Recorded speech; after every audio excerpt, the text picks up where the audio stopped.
Representative to the United States, or United Nations, sorry, Vasily Beeley. Ambassador, you have the floor.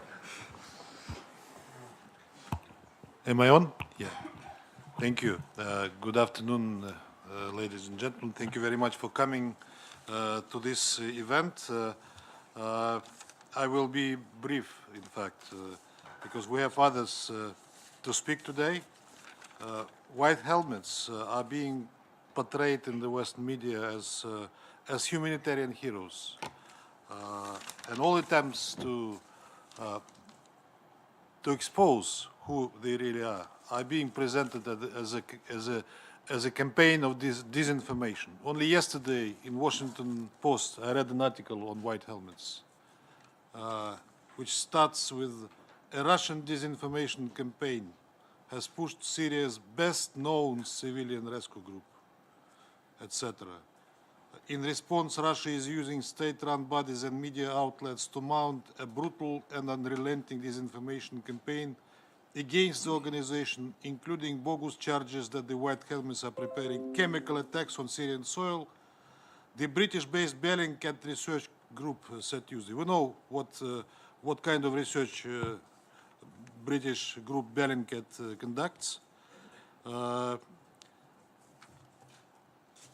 The White Helmets are being presented as humanitarian heroes and martyrs, chased and prosecuted by the Syrian government. By the way, White Helmets are not the only humanitarian organization working in Syria. In fact, it is not a humanitarian organization as such. But they are vigorously defended in Western capitals, in fact by their sponsors, because they spend a lot of money on White Helmets. And of course they want to protect their asset. I will not dwell on any further from here, because we have people who are much more knowledgeable on their activities, and I suggest we listen to them. Thank you. Next speaker, Maxim Grigoriev. Our organization, the Foundation for the Study of Democracy, addresses human rights issues and analyzes extremist and terrorist ideology across the world. We are the members of the Global Counter-Terrorism Research Network, established by the United Nations Counter-Terrorism Committee Executive Directorate, and we are also granted consultative status with the United Nations Economic and Social Council. Personally, I am the author of the book Countering Terrorist Propaganda, which was presented in 2016 at the special meeting of the Security Council Counter-Terrorism Committee on preventing the exploitation of information and communication technologies for terrorist purposes, about 15 meters from here. While we were gathering data for this book, we were surprised to see hundreds of the White Helmets members' Facebook accounts with Daesh ISIL propaganda. Having discovered this appealing fact, we started to do fact-checking of the White Helmets' activities. I will start with a description of our fact-checking methods. We have interviewed more than 100 eyewitnesses, more than 40 members of the White Helmets, 15 former fighters from illegal armed groups, 50 people in the areas controlled by the illegal armed groups and terrorist groups where the White Helmets operated. We also conducted 2 sociological surveys in Aleppo and Deraa with the help of volunteers. More than 500 residents were interviewed in each city. In the open sources, the White Helmets refer to people who work for them as volunteers. The Oscar-winning movie The White Helmets also starts with the words about a group of volunteers. With more than 40 interviews, which were conducted with the White Helmets members, our fact-checking shows that the White Helmets are anything but a group of volunteers. almost all its members were not volunteers, but permanent staff members who were paid monthly and regularly received significant food aid. Some organization members were at the same time members of illegal armed groups. We will cover this point a bit later. Some joined for the organization for financial gain, so as to rob those who will need help or to steal from the organization itself. Others became members to save their families from hunger. We also recorded cases of forced membership in the White Helmets when the seized hostages were forced to choose between joining the organization or armed group or face death. The stories of eyewitnesses are on the slide. The structure of the White Helmets differed drastically from any non-governmental organization. It was a parliamentary and centralized structure. Heads of the centers used nicknames to conceal their identities as well as codes in radio contacts, just like military units. Orders from higher ranks were mandatory for all members. Disobedience implied various kinds of punishment, from fines to physical punishment and even execution. You can see the story told by the member of the White Helmets on the slide. He was punished just for living without permission of superiors to save his own father, who came under fire. There is an undeniable evidence of a former members of Jaish al-Islam internal security service on the slide. He describes how he delivered written orders of his leaders to the White Helmets. I would like to stress that written orders. We have also collected sufficient evidence that the White Helmets refused to help those who were suspected of not supporting armed groups. Thus, by no means can the White Helmets be called neutral. We have gathered abundant evidence that heads of the White Helmets centers sent their members to prisons and personally threatened them with a gun if they refused to carry out dangerous tasks and orders that were regularly and directly received from terrorist or armed groups. For example, the White Helmets' dangerous but regular work was to fortify combat positions of the fighters. Here you can see the material issued by the White Helmets in which they claim that the Syrian army carried out strikes at Aleppo district Jab al-Quba. An eyewitness, same place. We have interviewed, denied the White Helmets' allegations and says that it was Jabhat al-Nusra fighters who killed the people.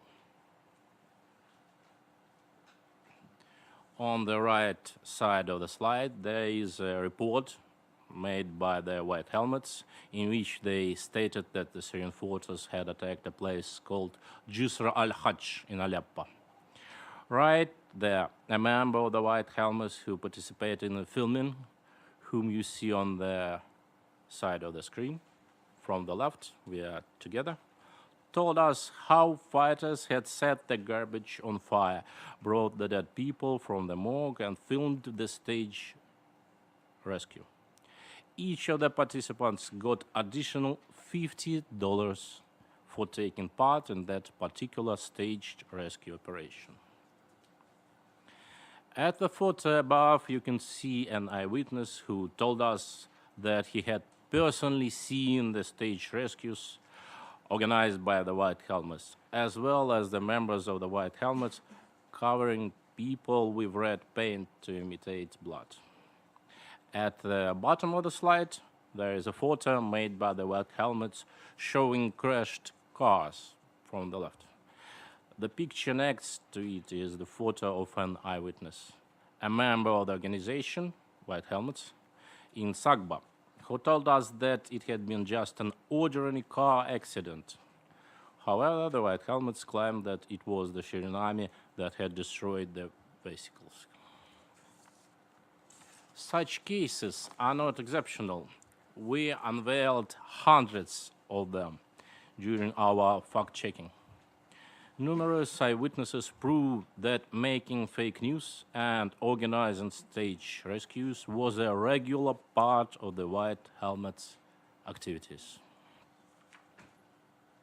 Falsification of chemical attacks was an essential part of the White Helmets' activities. On the slide, you can see testimonies of just a few of many dozens of eyewitnesses of such cases. Eyewitnesses reported that they had seen the White Helmets filming children who had been specially brought there to imitate dead bodies. There are also stories about corpses taken from morgues for that particular purpose. Those who we interviewed told us that the barrel bombs they saw didn't receive any damage, though they were supposed to be dropped from several hundreds of meters.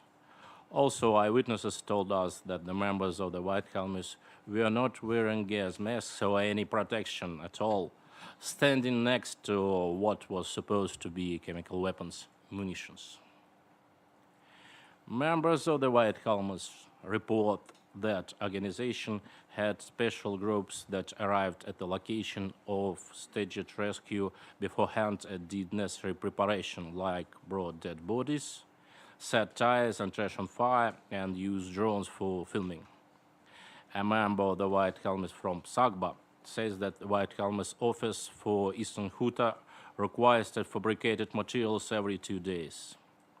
The whole process was overseen by Jabhat al-Nusra fighter. Representatives of Syrian NGOs told us that after the withdrawal of fighters from Aleppo, they had talked to people in critical conditions, asking them, "Why did you not receive treatment there?"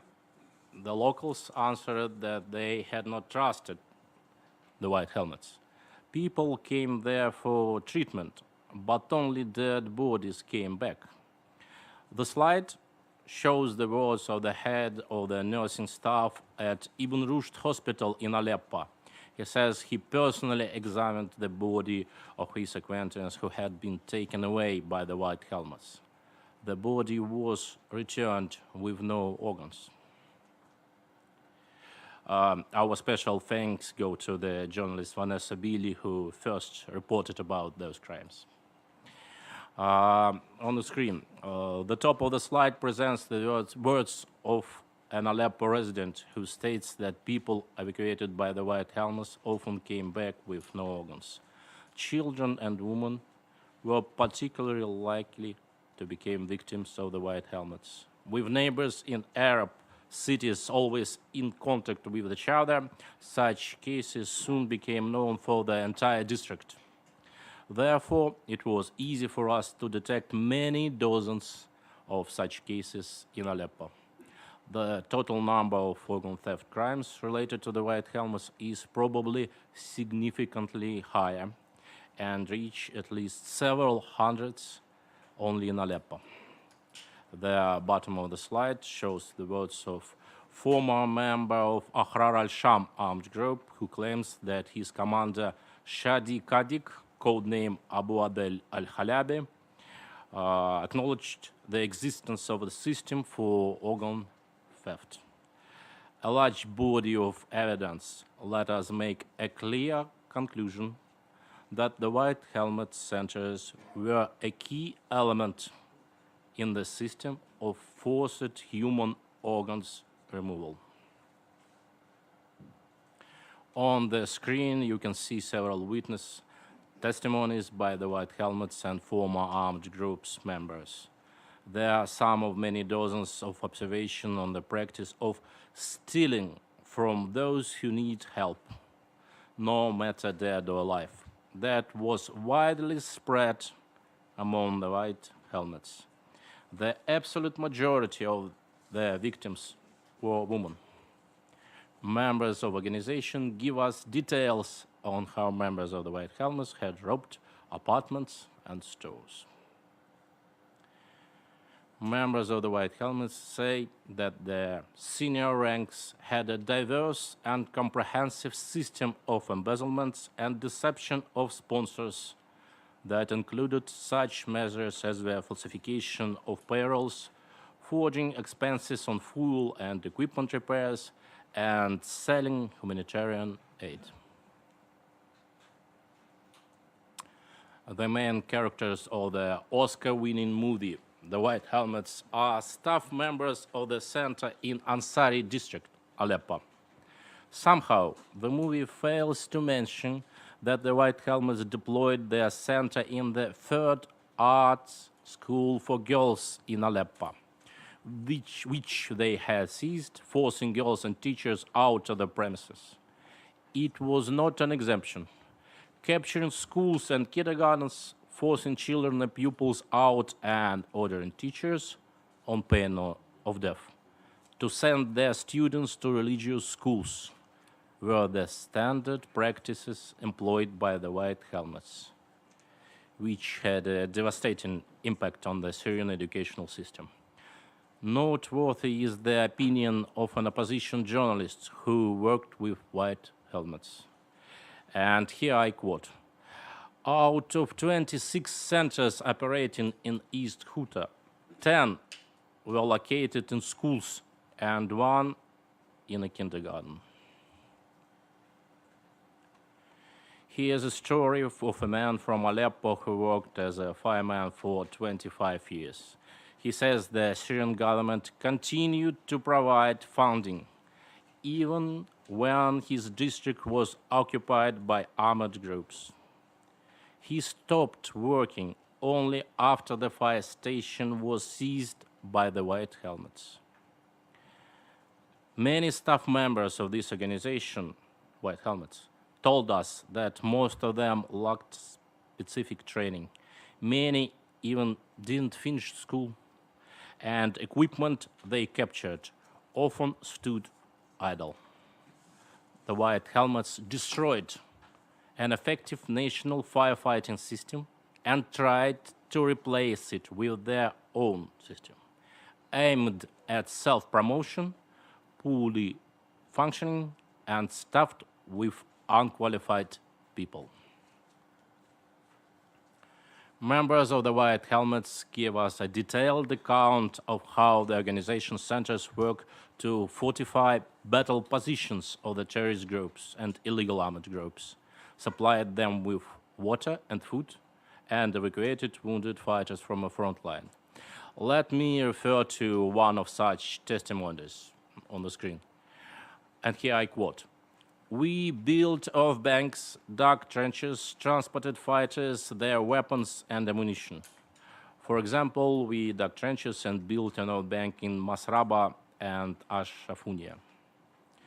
The slide shows photos of the White Helmets Center and Jaish al-Islam fighters' headquarters. I personally traveled through an underground tunnel connecting two sites, which used to be a part of a system of underground tunnels leading to other facilities of the illegal armed group. On the screen, the White Helmet Center was also an essential part of this Jaish al-Islam's infrastructure. Civilians in their interviews give us full names of dozens of real persons, often their neighbors, who served both for the White Helmets and illegal armed groups. We were told that those people had been involved both in White Helmets activities and military operations, repressions against civilians, interrogations and assaults of locals, killing of Syrian soldiers. At the top of the screen, you may find a testimony of the man who was assaulted by the White Helmets. Often the situation occurred when the whole White Helmet Center was staffed by members of an illegal armed group, the whole White Helmet Center, with its leader from an armed group in a senior position at the center.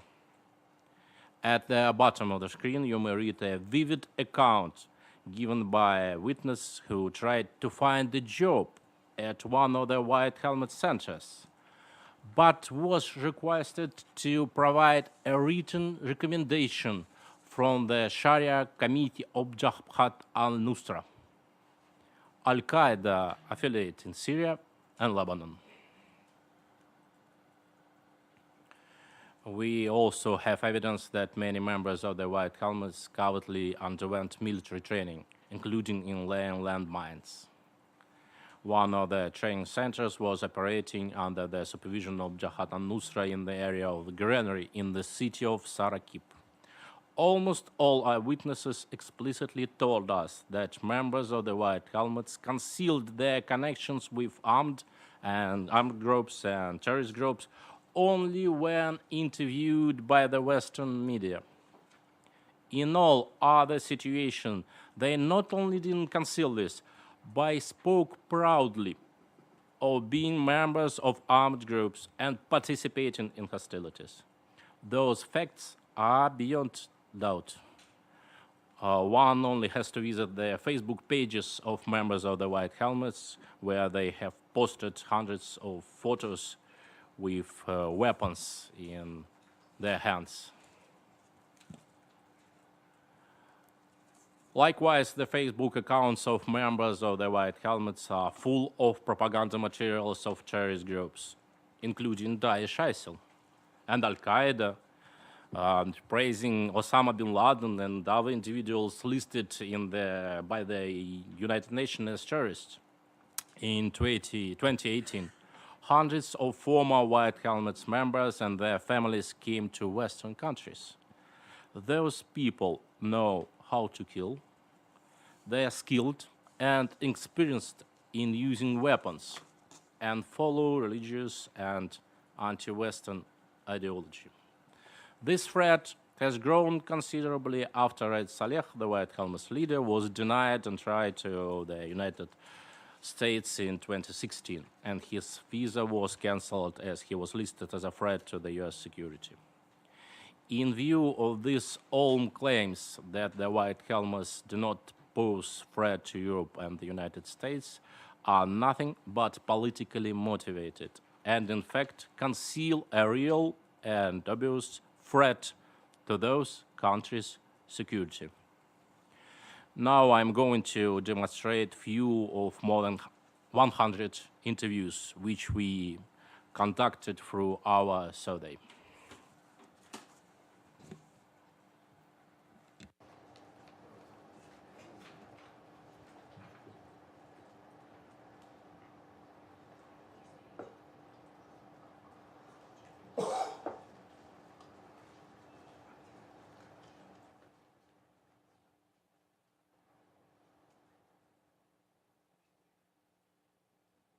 بسام عز الدين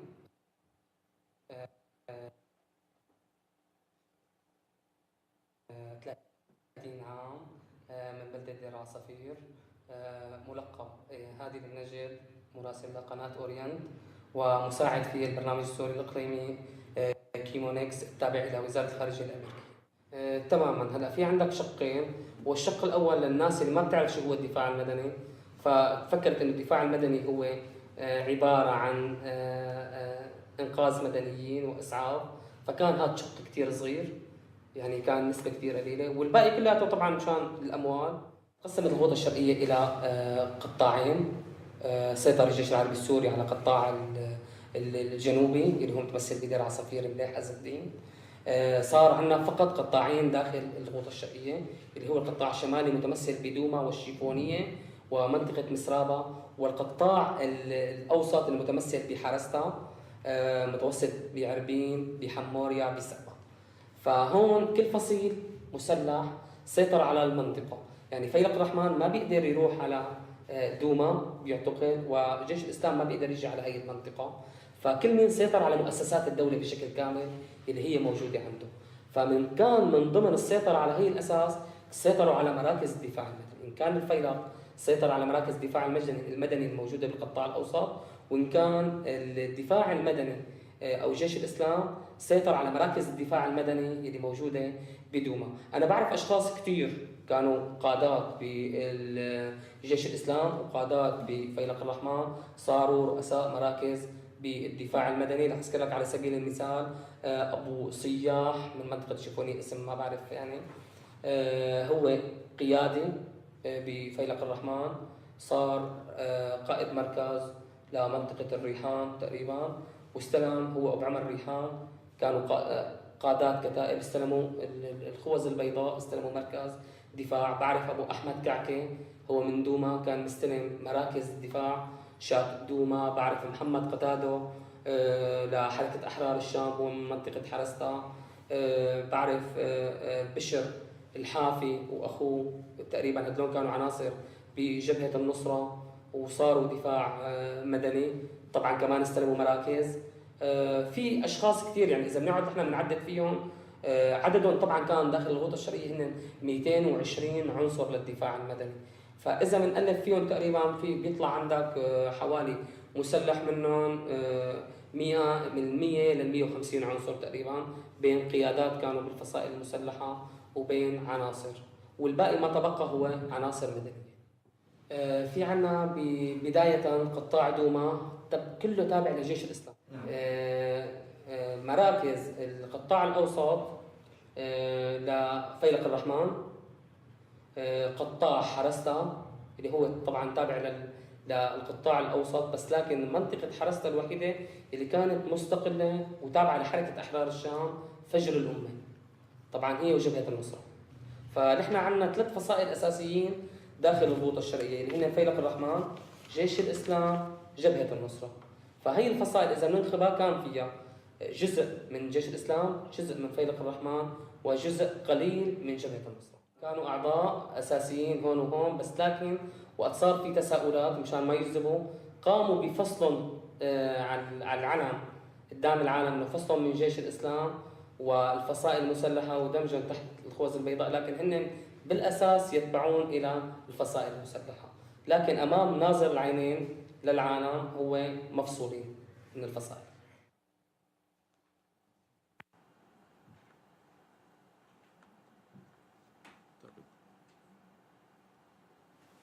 حاتم عيون، 31 سنة، بائع المساء، 2014 ل 2017.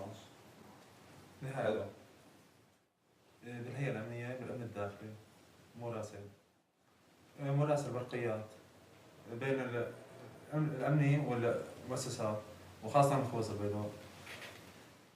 برقيات مثلا إذا في عندنا أي عمل عسكري ضد النظام أو ضد فصائل موجودة بالغوطة، كنت خبرهم قبل 2 3 أخذ من برقيات خبرهم هذا الأمر.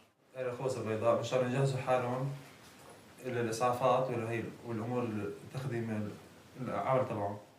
مثلا وقت بالشهر التاسع 2016 وقت طلعوا على الجبل، قبل فترة كنت خبرهم إنه جهزوا حالكم في عمل عسكري ضخم وجهزوا سيارات الإسعاف وكل شيء والطاقم الإسعاف عندكم مشان العملية. بدأت برقية ب 24/4 أبي سلمة مشان كان في الجيش بده يعمل عمل على الفيلة مشان يجهزوا حالهم. ب 27/4 خبرته إنه بلش العمل فورا، الوحدات الثقيلة تروح هنيك وسيارات الإسعاف لنقل الجرحى وتدشين.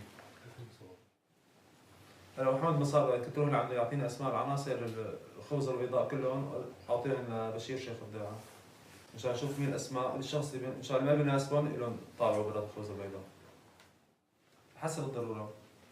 هلا إذا في وقت باخذ إياها ورقة، إذا دغري مستعجلة بقول إياها شفهية. جيش الإسلام، الهيئة الأمنية، إدارة الأمن الداخلي، بيوقع شخص اسمه بشير شيخ الدراعة أبو عبد الله. بالخوذة البيضاء كان الشخص اللي يعتبر أمير بجيش الإسلام بنفس الوقت محمد مصار أبو سلمة. هلا هو كان مستلم الخوذة البيضاء محمد مصار وأبو سلمة، هو اللي بيعطي أوامره لكل شيء خوذة بيضاء اللي بالغوطة.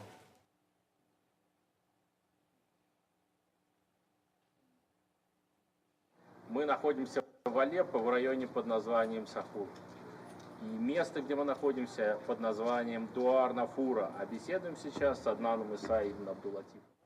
كان هذا المكان عيادة عظمية للطبيب أحمد الخطيب سابقا، ومن بعد ظهور المسلحين في حي الصاخور استولوا عليه الدفاع المدني أهقوس البيت. وعرفنا منهم عمار شيخو واخوته صالح وحسين. هن من الدفاع المدني، كانوا يقوم بهالمكان لتوزيع الخبز ضمن النهار، ومن بعد الظهر كانوا يعملوا قناصين عن جامع القعقاع تحت باتجاه سليمان الحلبي، كانوا يقوسوا على الجيش العربي السوري.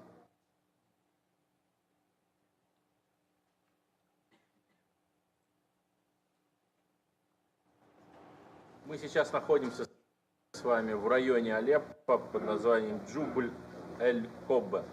И сейчас беседуем с Мухаммадом Саидом Хури ибн Мухаммедом Баракат. Расскажите, что произошло на этой улице? النهار فوقنا صباحا الساعة 6 صباحا ولا نسمع صوت انفجارات. أنا بيتي بعد هالمبنى، رددنا من المبنى لهون، لقينا هون العالم جايين من الشعار من السكري ومن الصالحين ومن الفردوس يطلعوا من هون مشان يروحوا على النظام. فهنيك في مدرسة اسمها مدرسة الصناعة فيها جبهة المسرح، فمنعوهم الشعب ما قبل منعه، تموا ماشيين. فهن وصلوا من هنيك لهون ولا اجت القذائف على الشعب. الشعب صار بالارض، اللي مات تم بالارض واللي ما مات راح انهزم ركب، والعالم هون بالاراضي. بعد نص ساعه 3/4 ساعه لحتى اجوا اوزاء البيض، فاجوا صوروا وعافوا كل شيء على حاله. طبعا اللي نشر خلوي واللي نشر ذهب واللي نشر بصرات وتموا ماشي، ما اسعفوا لا اي واحد.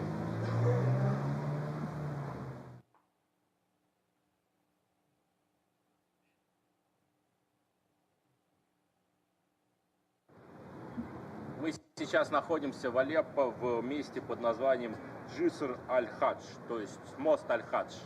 И сейчас около меня бывший активист белых касок, сотрудник белых касок Абдуль-Джабар Бодека. Расскажите, что вы здесь видели и что происходило на этом месте? أمر من قائد مركز باب النيرة بيبرس مشعل إنه في مجزرة حادثة عدوان جسر الحاج، فجينا نحن واتجهنا على المكان. في قمامة محروقة كلها محروقة، وفي سيارات مكسرة شاعلين، وفي جثث كانوا بالأراضي وملكانات محروقين هون بالمنطقة كلها. فنحن قمنا بالمهمة، وكان في مصورين عمال بيصوروا كتير. قمنا بالمهمة واتجهنا اتجاه المركز خلال 10 دقائق بس، فاتضح انه هي مسرحية. Мы сейчас находимся в Алеппо. رمضان كردي، العمر 52 سنة، ساكن في مساكن هنانو، أعمل بفوج أطفاء حلب. بأواخر 2013 كنت أنا رئيس مركز فوج أطفاء بهنانو، وعندنا نحن 40 عنصر كنا تابعين للدولة السورية، عم نعمل هنيك القطاع هنيك في هنانو. بهالوقت هذا كان مشكلين ما يسمى الدفاع المدني أو الخوذ البيضاء، مشكلينه جديد يعني جديد. ففي ذات يوم وأنا في الدوام بتفاجأ بثلاث شباب معهم شناتي لابتوبات ومعهم أجهزة لاسلكي في إيديهم. فاجوا وقفوا قدام المبنى وصاروا يطلعوا عليه من فوق لتحت هيك يعني يتفحصوا. فسألوا مين المسؤول؟ قالوا لي رفقاتي يعني الشباب زملائي، قالوا لي عم بيسألوا عليه. طلعت أنا، خير أمره يا شباب. قال والله نحن من الدفاع المدني ونحن مشكلين جديد، بدنا نجي ناخذ المركز هذا نبرك فيه. قلت له أنا هالحديث هذا ما بيجوز، نحن جماعة تابعين للدولة السورية ونحن تحت نظام هالحكم الدولي، وأنتم جماعة يعني لكم وضع خاص، يعني ما بنحسن نحن ندخلكم على المركز. فنطوا في عبارات يعني ليش ما ليش بصير ما بصير، انت يعني من ايش خايف؟ قلت له انا زلمه عندي خدمه 25 سنه ونحن 40 عنصر هون، اذا انتم تدخلوا لهون معناتها نحن كمان صار علينا مسؤوليه، معناتها نحن اشتبكنا معكم، نحن ما بنشتغل معكم. بعد نهارين ثلاثه فاذا بتفاجئ جاي سيارتين مسلحين من كتائب ابو عماره. سألوا علي، أنا كنت بارك في الساحة، قالوا هذا هو، إجوا شالوني. طبعا ولا شك هذا الأمر ما في، لأنه أنا بعد ما إجوا أخذوني دخلوني على مدرسة مسوينا هن سجن ومعتقل ومقر لهم، فنزلوني على النظارة هنيك، وبعد شيء حوالي ساعتين 3 4 هيك يعني بالضبط رجعوا طلبوني. وقت اللي طلبوني اتفاجأت لقيت رئيس المنظومة تبعتهم تبع هي الخوذ البيضاء أو ما يسمى الدفاع المدني موجود في المكتب وقت يحققوا معي. واحد جابوه اسمه عبد الحميد صبحة، هذا اللي عرضوا علي اشتغل معه، انا يعني ما رضيت وصار هالموضوع وضغطوا علي انا هنيك وحتى يعني هانوني، عرفت كيف؟ والثاني كان يتردد لهنيك، انا بعرفه من هديك الايام، كان يتردد يعني ومعه دائما سجل يعني مكتوب عليه ابو عمارة، السجل مكتوب عليه ابو عمارة.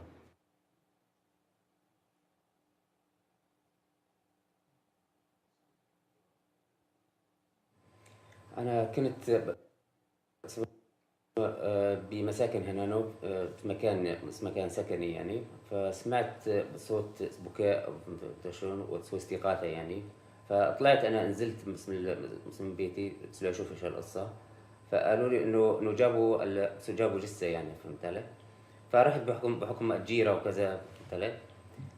بس عم ينقلوه من السيارة، بدنا ننقله من سيارة الخوذة البيضاء لسيارة عادية بيك اب يعني، فهمت علي؟ بس مشان الأهل يشوفوه. فقمنا بحمله أنا ومعي شخص ثاني. وزنه كان خفيف كتير وزنه يعني، فهمت علي؟ مبين عليه إنه ما هالعمر هذا، أنا بعرفه من قبل يعني ما يموت، بس ما في يعني وزنه لا يتجاوز 35 كيلو يعني، فأنا بعرفه من قبل كان يطلع بحدود 70 كيلو، يجوز أكثر يعني، كان صحته منيحة يعني. فقمنا بحمله من السيارة، شلون حطيناه بسيارتنا، والسيارة ديك راحت حملت وراحت يعني. فاجوا الأهل بده يشوفوه، زوجته وشلون خواته وكذا، فقمنا بفتح الشرشف اسم الفوف فيه محطوط فيه، وإذ فيه مفتوح الجرح طبعا من عظم القص من هون حتى السرة يعني، حتى الخياط يعني اسم العملية، الخياط هي عبارة عن اسمه يعني ما هو خياط نظامي يعني، تشابك هيك فقط يعني، فهمت علي؟ والبطن ملزوقة للظهر يعني، ما في شيء أحشاء أبدا يعني. فلما شفنا هيك كل الأهل يعني خافوا واستغربوا يعني، إنه كيف هيك يعني صار هيك الوضع هذا يعني وضعه اسمه كان مختلف تماما عن قبل يعني. بس رجعنا غطيناه هيك بعد ما الأهل ودعوه، فهمت شلون؟ حطوا بالبيك اب، فهمت شلون؟ واخذوه على المقبرة. لمست انا بايدي، فهمت علي؟ بس انا بحكم عملي انه انا فهمت شلون اثبت تمريض، اسمه دبلوم تمريض، وحكم عملي بالاسم الشافي الحكوميه، فهمت شلون؟ فعندي خبره كثير كويسه، حتى بالعمليات بشتغل انا بالعمليات كثير يعني، فهمت علي؟ إيه لما سويت يعني حتى بعض التشابكات في بس منطقه مفتوحه يعني، تقريبا بس بحدود 20 سم مفتوحه يعني، فقعر جوا يعني ما في شيء مبين جوا، انه ما في شيء، البطن ملزوقه ابدا نهائيا تماما يعني، بس مفتوحه مبينه يعني ما في شيء. انا سمعت كثير بصراحه، بس شوفا انا ما شفت بهيك شيء يعني، بس سمعت كثير حالات يعني، فاما اطفال بيروحوا شلون، خاصه بالمناطق هذيك كانت يعني، فهمت علي؟ بحكم انه ضليت انا بس هنيك فتره يعني، فتره بحدود السنه يعني، اقل من سنه كمان ضليت هنيك، وبعدها طلعت بلش التهديد يجيني، فهمت شو؟ بس يهددوني انه انت يا بدك تضل معنا او بدك تروح كذا، فتركت هنيك وجبت عيالي وجيت لهون، فهمت شلون؟ على ما فسمعنا حالات كثير هنيك، فاما اطفال بيروحوا واما بيروحوا جرحى، فهمت علي؟ لما يجوا الوضع مختلف تماما، بس انا شوفا ما شفت تماما يعني، بيقولوا شيء رايح الكليه، شيء رايح مثلا القلب، شيء رايح هيك شغلات كثير يعني، شو الاهل. Thank you, Maxim, for your report. Those videos were very telling. Also, the next speaker on our list is Vanessa Beeley. Vanessa, you have the floor, please. Thank you so much. Good afternoon, Your Excellencies, ladies and gentlemen, and thank you, Mr. Grigoriev, for such a comprehensive presentation. I am an independent journalist who has spent more than 10 months inside Syria during the conflict, gathering testimony from Syrian civilians who've lived under the occupation of extremist and terrorist groups. The White Helmets make the claim on their website that they are impartial, without affiliations to any political or government agency, and that they serve all sides in the Syrian conflict. I have investigated and monitored this group for more than 4 years, and I can categorically state that their claims of neutrality in the Syrian conflict have no basis in truth. The White Helmets work exclusively with extremist groups, notably Al-Nusra Front, which has now been rebranded as Hayat Tahrir al-Sham. The White Helmets cannot be considered impartial when it is a matter of record that their funding comes from Western and Gulf state governments who have a publicly declared agenda in Syria. UK intelligence operatives were involved in the founding of the White Helmets, which took place not in Syria, but in Turkey and in Jordan.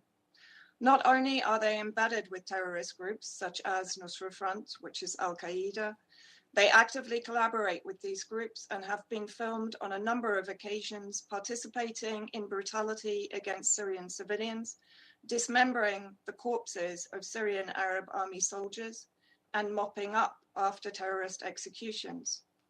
When the White Helmets commit these atrocities and are found out, they simply issue statements announcing that the offender has been sacked. Russia, as we've heard, has been invariably blamed for discrediting the White Helmets, but the majority of alarming accusations against the group come from the Syrian people. Evidence of the White Helmet affiliation to terrorist groups is also provided via their own social media accounts and videos, which have been, as you've seen, extensively archived and documented. Abu Jaber, the former emir of HTS, and Sheikh Abdullah Muhaizani, designated a terrorist by the US administration, have publicly praised the White Helmets as being soldiers of the revolution. I have recently interviewed White Helmet operatives who were still working in Deraa al-Balad, an area that at that time had remained under control of armed groups during recent reconciliation negotiations with the Syrian government.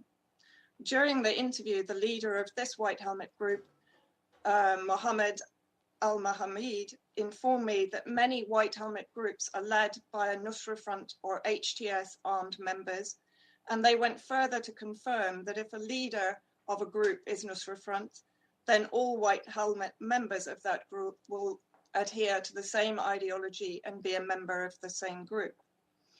In every liberated area from Nusra Front-led occupation, I have found White Helmet centers, either next door to Nusra Front or in the same complex, sharing facilities which include prisons and torture chambers.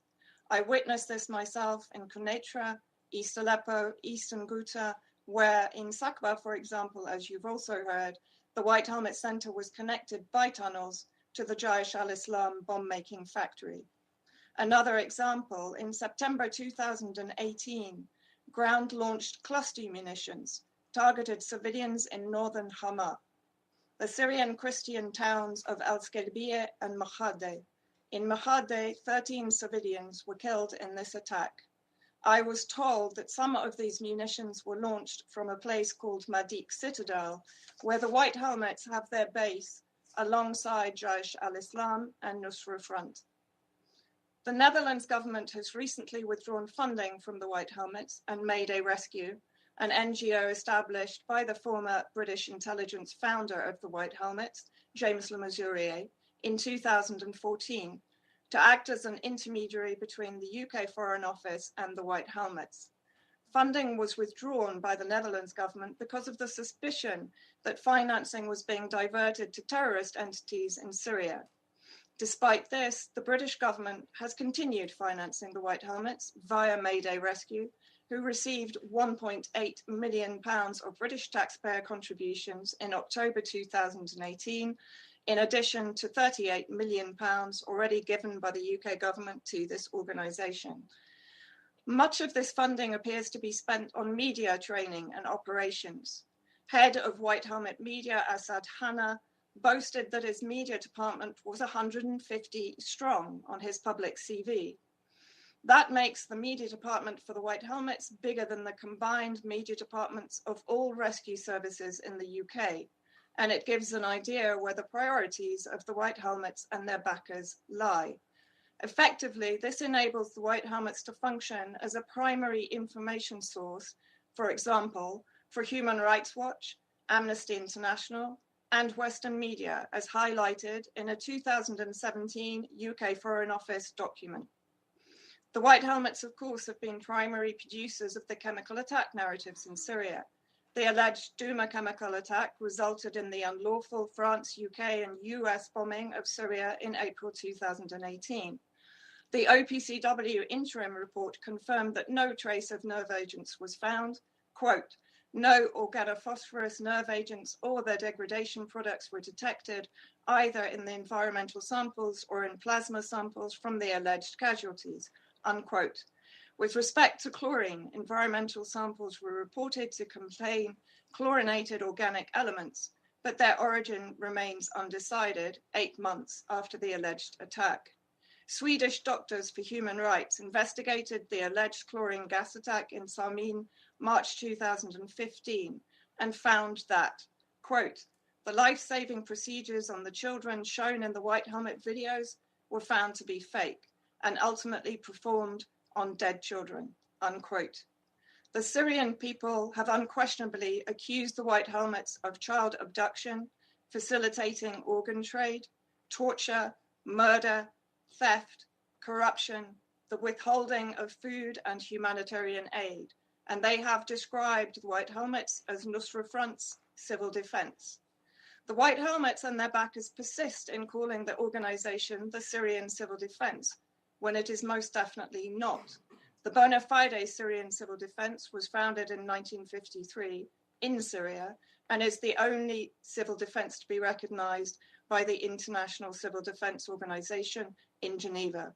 It has played a truly heroic role in rescuing thousands of conflict-affected civilians.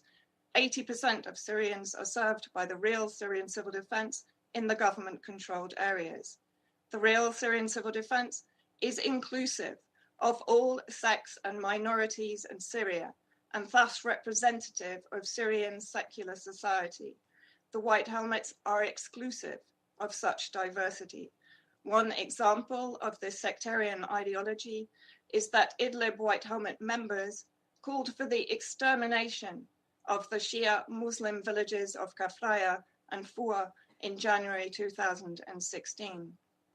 Let me say in conclusion that I sincerely hope my testimony, which is fully evidenced, has given listeners with an open mind some insight into the conduct, sectarian nature, and political role of the so-called White Helmets. Thank you.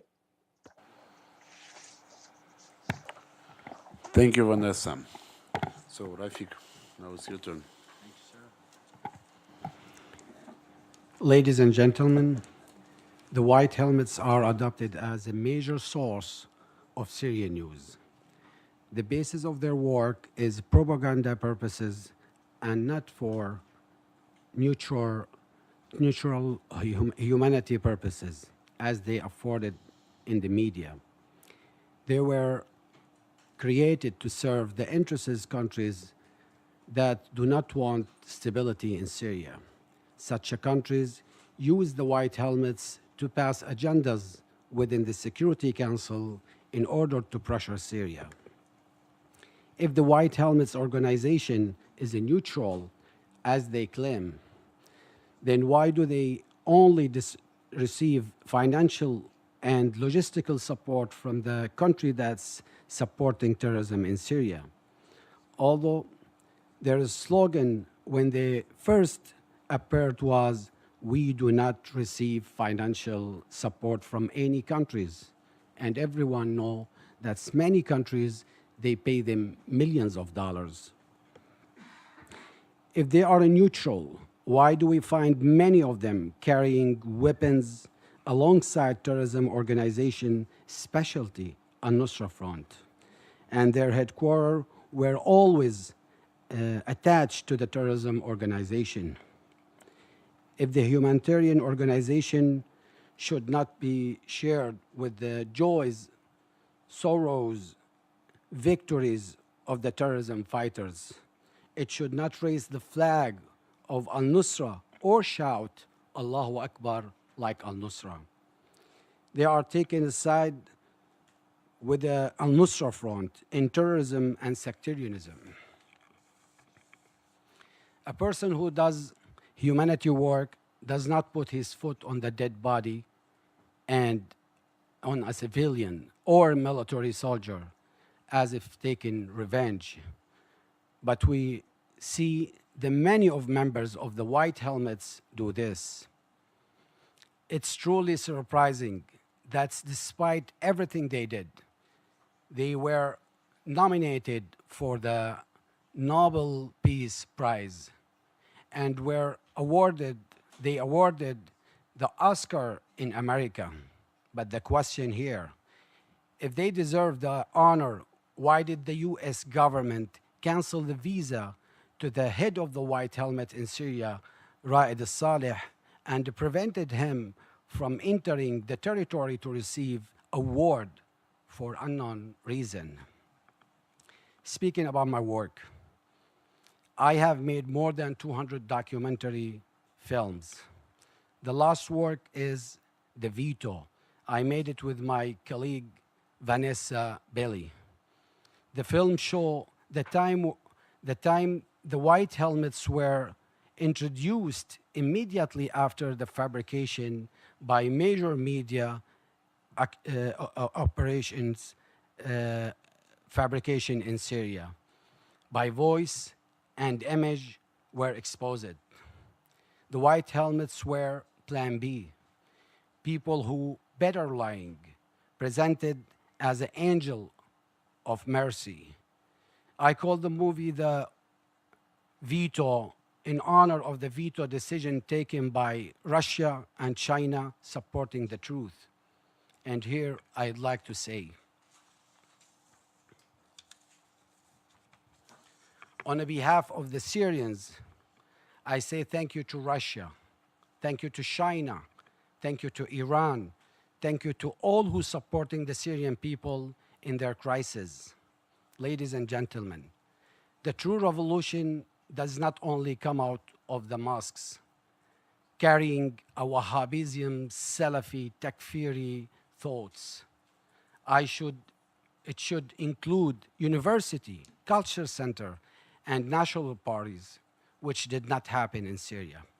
At any rate, a country which mother of 7 of her sons and their father as a martyrs is a country that will never be defeated.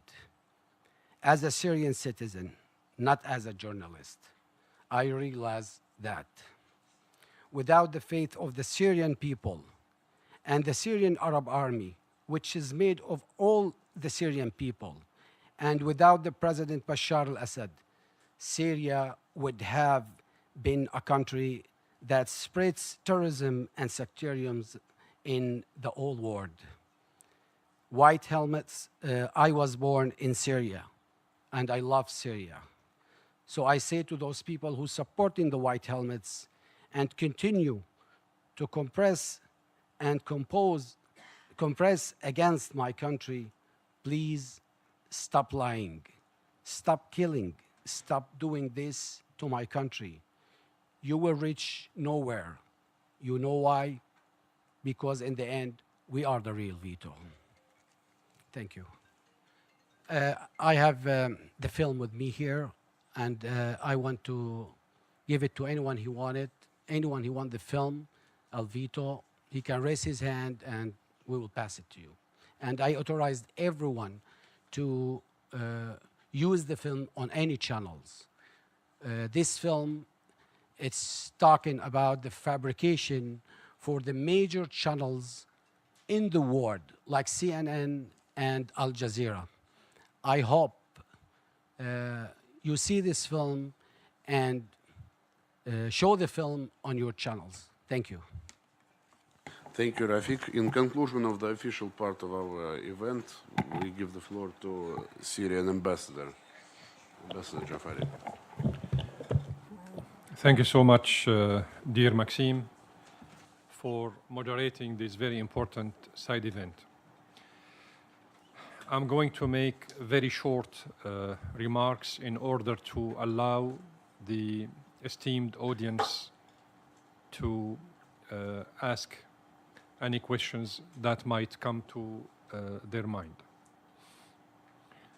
I just wanted to say that I firmly believe that the timing of this event is crucial and most appropriate for all of us as an opportunity to shed light on the wider picture that reflects the history, motives, and circumstances of the emergence of a phenomenon, a bloody phenomenon called the White Helmets. Today you have seen and heard reliable information from independent, neutral experts and eyewitnesses and activists from different nationalities who have witnessed the situation in Syria since the beginning of the terrorist war that my country has suffered over the last 8 years. I call upon you to deeply think in what you have heard and read today and the days before about the real motives behind the establishment of the so-called White Helmets. And to also keep in mind that 429 of its members, 429 of the White Helmets members were recently smuggled in one night to Israel, and from there to Jordan, and from there to vanish in a number of Western countries, which their governments were financing this suspicious group. These governments will strive to hide the truth so no one can reveal or trace the involvement of the White Helmets in using chemical weapons against the Syrians. The remnants of the White Helmets, those who were stationed in the demilitarized zone in the Syrian-occupied Golan, the White Helmets elements stationed in the demilitarized zone in the Syrian Golan had abducted UNDOF elements. They abducted UNDOF elements from the Filipino unit and the Nepal unit. And they escorted them to Jordan. They escorted the United Nations staff members in UNDOF to Jordan, where they were hosted by the Jordanian authorities and offered orange juice. And then they returned to the areas where they are stationed in the Syrian Golan. It's a big scandal. I'm sure you have never heard about it, but this is the truth. The remnants of these White Helmets are presently today in Idlib, along with the terrorists of Al-Nusra Front. Actually, they belong to Al-Nusra Front. They are the same, as you have witnessed. Remember that these people will also vanish when their role ends, after liberating Idlib from terrorism. But what we really fear is that this dirty role will not end before the White Helmets commit with their operators and handlers and partners more crimes against Syrians. I thank you very much and leave it up to the moderator now for question and answers.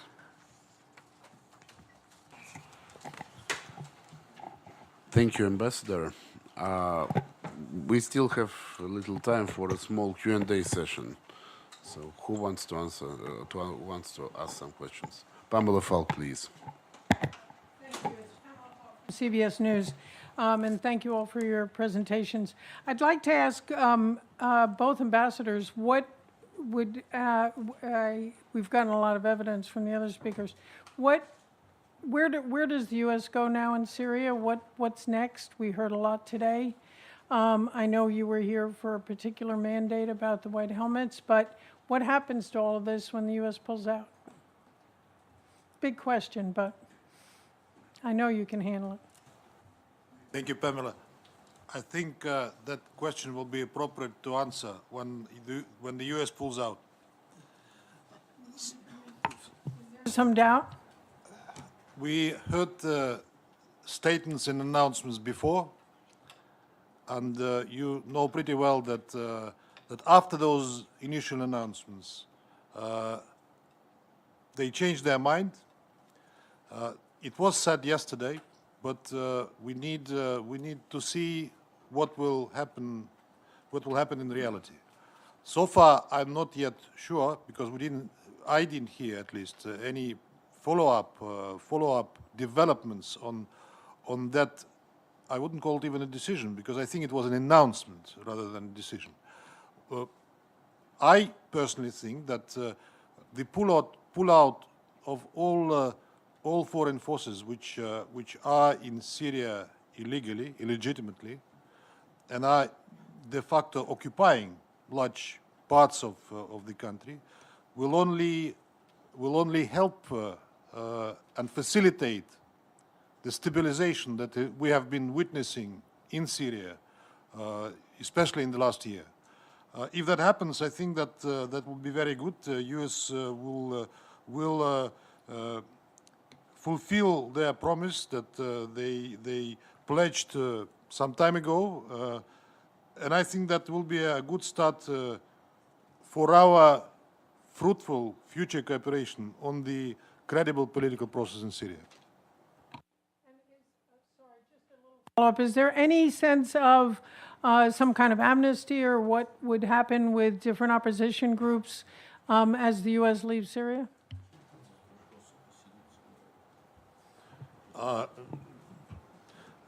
Amnesty by whom and to whom? By the Syrian government? I think that the Syrian government, Ambassador Jafari, is much more well-versed on this than myself, but I know that Syrian government offered amnesty to all those who would like to lay their arms down and return back to civic ways, so to say. And I think the process is going on, and it will be only it will only go faster if we see the foreign presence out of Syria. If we finally see the separation and delineation between the terrorist groups and the so-called moderate opposition, because we know that in Syria, particularly in Idlib, there is a large concentration of foreign terrorist fighters who have nowhere to go. And they have no perspective for themselves unless they betray themselves to authorities or move elsewhere. And in fact, they constitute a major problem in how to solve the Idlib rebus, I would call it, because they are the main stumbling block on solving the situation. If the foreign terrorist fighters who comprise and constitute a large part of the terrorist groups there would not be there, I think the question would have been solved much more easier, because the local Syrian population that was involved in armed groups, for them it would be much easier than to reintegrate. Thank you.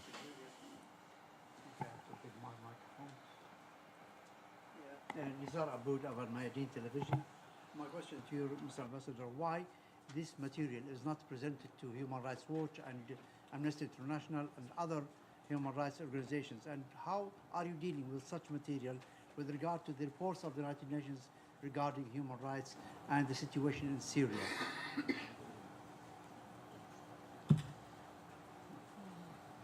Thank you. Well, thank you so much for this very important question. Firstly, and here I'm going to surprise you a little bit, I have handed over on behalf of my government since March 2011 750 official letters to both the Secretary General, Security Council, subcommittees of the Security Council dealing with combating terrorism, as well as other UN bodies. 750 official letters full of information related to such kind of terrorist groups, and as well as other topics, of course. So we did our homework very well. We did it very well, but there is a kind of boycott, if I may say so, by the media, as well as by some representatives in the Security Council, because honestly speaking, ISIS, Al-Nusra Front, the White Helmets are not anymore, by no means, secret. They are there. Everybody knows everything about ISIS, everything about Al-Nusra Front, and everything about the White Helmets. So there is no secret anymore, and no reason anymore for anybody to justify or to condone or to ignore the presence of these bloody terrorist organizations. Secondly, the issue for us is not about alarming the Human Rights Watch and the other organizations dealing with the human rights. The issue for us is about combating terrorism. We are not seeking propaganda. We are seeking an international, genuine cooperation while combating terrorism. It's not, this event is not about propaganda. This event is about putting you in the atmosphere, in the environment of what these organizations did to the Syrian people. So we are kindly requesting you, and very candidly actually, to share this information with what we call the public opinion, your own public opinion, so that the truth and nothing but the truth will be reflected in your comments. If you heard, and I am sure many of you have heard this story, yesterday, a British newspapers reported that one German reporter had faked news with regard what was going on in Syria. He invented news in his own comments and reports. And these faked news were published by these German newspapers for years. And finally, they discovered that it's about fake news. And the guy was fired and now held accountable for further investigation. So please let us focus on our topic today. We were invited by the organizers to this event because we think, all of us, we think that this is a very serious matter and that it is time to stop calling these terrorists civil defense. They are not. They kidnapped UNDOF forces in the Syrian Golan, United Nations staff members. And there, after that, in the darkness of a night, they have vanished in some capitals in Paris, Germany, London, and Washington, and Canada, sorry. Because they like these terrorists. They created them, and now they are hosting them. And they will regret. These countries will regret. Sooner or later, they will regret, because they are hosting criminals. Thank you so much. Can I add something to that? I agree with the author of the article that I quoted today, by name of Louisa Lovelock, that the disinformation war is going in the world. We differ with her who is the victim and who is the perpetrator. Syria is a battlefield of the disinformation war. Russia is as well. And white helmets is an extremely inconvenient subject for their co-sponsors. Ambassador Jafari referred to them being relocated to Western countries through Israel and Jordan, an overnight operation. But he didn't mention that before they were relocated further to the countries of their major sponsorship, which are Western countries, when they screened those figures, when they looked at them, initially they refused to accept them because they learned finally who they really were, and very reluctantly, only under pressure, they finally accepted those 400-something members into their countries of repatriation for them. But as Ambassador Jafari said, on the way they realized who they were accepting as new members of their societies. Ambassador Jafari referred to white helmets as a suspicious organization. I would strongly disagree with him. Not very often that we disagree. This is not a suspicious organization. It's a clearly criminal organization. It's criminal organization that deserves to be on the UN designated terrorist list, but only unless their sponsors would allow it, but they will never allow it because they share the responsibility for giving birth to them, for supporting them, for using them to hide truths about what was and is still happening in Syria. I hope that today's event, which is indeed timely, would open eyes more to those who were simply unaware about what White Helmets are doing in Syria, because to a large extent it's a forbidden subject. Our partners don't like to discuss White Helmets. Anytime we raise that in the Security Council and say that we have clear evidence of their activities, they hide behind the slogan that they are heroic humanitarian workers. This is blatant Russian propaganda. And I'm not sure that even if we give them the film that Riyad was referring to, or the materials that Maxim was presenting today, they would be willing to read it, because naked truth is not so pleasant and so not so nice. And I'm not sure that they will accept it, and they will recognize who those who are they covering and sponsoring really are. Ambassadors, who else would like to raise a question? Speak to the mic, please. Hi. Thank you, ambassadors, for this event. I had a question on the broader subject of foreign terrorist fighters. As the war in Syria winds down, do you have any advice for countries dealing with the return of foreign terrorist fighters? And could this potentially create a destabilizing effect in, say, their countries of origin, maybe in Europe or in the broader Middle East?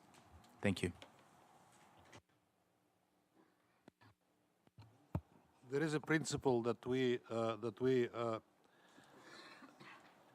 maintain on terrorists in general, which is betray and prosecute. There are attempts to and there is a lot of dialogue on that issue within the UN, including on approaches on counter-terrorism. We cannot accept approaches that would allow to justify terrorists, because it is detrimental to the countries of origin themselves, who sometimes stay by their side, trying to look humane in the whole process. I think that before you do the humane thing, first you have to call a spade a spade. You have to identify a terrorist, bring him to justice, make him serve his sentence, and then see what happens.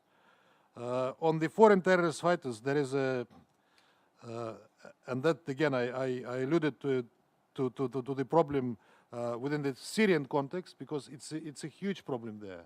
As Ambassador Jafari spoke today in the Council, he was referring to the names of the major players of the so-called moderate Syrian opposition, and he quoted names of all these people who were Al-Kanadi, Canadian, the French, the Americans, the Chinese, etc., etc. The list goes on. What to do with them? I mean, they really have nowhere to go. They came there. They have no welcome in the countries of their origin, and so they will probably find their deaths there, because they have no way out of that situation. There is a Persian proverb which maybe answers to a question. Bad property belongs to the owner. So bad property, who are the foreign terrorist fighters who find themselves in Syria today, should find their trial, which they deserve, in the countries of their origin. Who should prosecute them? Thank you. Other more questions? Supplementary remarks. This is a very pertinent and important question, actually. When we started talking about these foreign fighters, which is a very polite term, as you know, this is very diplomatic, and diplomacy is wrong sometimes. These people are terrorists by nature, by definition. But, I mean, when we started talking about these terrorists called, wrongly speaking, foreign fighters, there was a total denial in the Security Council by the Westerners. Total denial. And they accused us of lying all the way. Every time we raised our concern with regard to the presence of foreign fighters in Syria, there was a total denial. Until some of these terrorists return to where they came from: Paris, Rome, Belgium, London, Canada, Florida, etc., and started making terrorist activities. Then they woke up. They woke up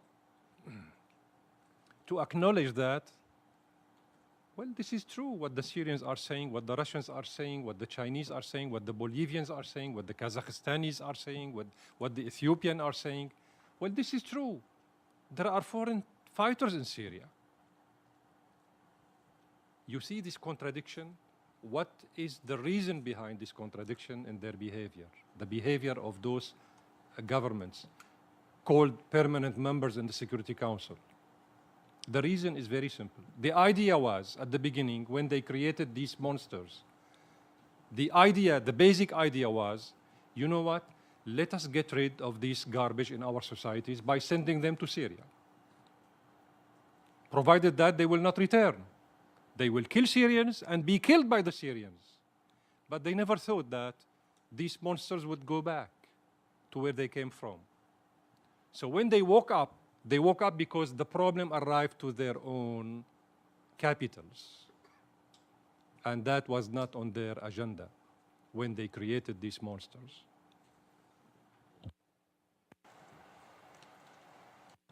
I want to add 2 sentences that the same situation was about 30 years ago when Western media prizes Osama bin Laden as a freedom fighter and perfect man. And then everybody saw the situation with 9/11. So I hope this will not repeat with the people from White Helmets, but I think that they are clear threat because those people, they are hundreds in Western countries. They know how to kill and they have special skills. They know how to use weapons and they are anti-Western. They are religious extremists, most of them. Thank you. Thank you, Maxim. Thank you, ambassadors. I think we have a next meeting here in 10 minutes, so unfortunately we have to conclude. Thanks everybody. We'll invite Maxim next time. Thank you. Thank you so much. Thank you.